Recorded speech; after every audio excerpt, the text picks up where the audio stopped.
Hey everyone, in this video we're taking a look at the new Apple Watch Series 5. This comes out on September 20th, and so just a few days here as of this video. It's not quite out yet. And what you're looking at here is an augmented reality video, so I haven't actually seen it in person. But my main question is this actually thicker than the Series 4?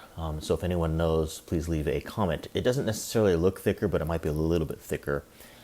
Anyway, you're looking at it here in the silver aluminum case with the white silicone band. And as per usual, the build quality looks, very, very good. It's not much different than the Apple Watch Series 4, the prior version. The main difference is this has an always-on screen now. And I think I'm actually going to upgrade from the Series 4 to the Series 5 just because I really like the idea of having the always-on screen. That was one of my complaints about the Apple Watch previously, was that when you don't, hold your wrist up to look at it, it's just black and it looks, just kind of blank there. So having the always-on screen I think is going to be really nice. The question, however, remains is the battery life. Now, in Apple's keynote, they did say that it has the same 18-hour battery life as the Series 4, but in the real world, the Series 4 actually had about a 36-hour battery life. So if you didn't charge it, you could get between charges about 3 days in general of battery life on the Series 4. So I'm wondering if that means that in real life, this really will only get about 18 hours of battery life, in which case that could be about half the battery life of the Series 4. That just remains to be seen. But yeah, I think I'm going to be getting the Apple Watch Series 5 when it comes out or shortly after it comes out.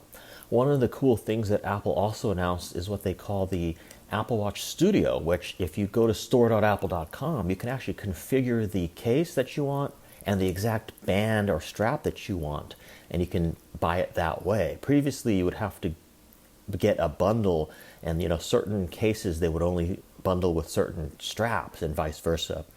But now you can actually configure it. So let's say you want this one, the silver aluminum, but you want a leather band. You can actually buy it that way directly from Apple. Now that won't be the case if you're buying it elsewhere. If you're buying it from like B&H Photo or Best Buy or some other retailer. But if you are buying directly from Apple, you can use the Apple Watch Studio and configure the exact watch and the exact band that you want. So I think that's kind of cool. Because previously, if you wanted a certain band with a certain case, you would maybe have to buy the bundle, and then you would be stuck with a band that you didn't necessarily like, and then you would have to go and buy another band with it, and spend more money. And, basically this is just a lot nicer and more consumer friendly now that they have the Apple Watch Studio, so definitely check that out.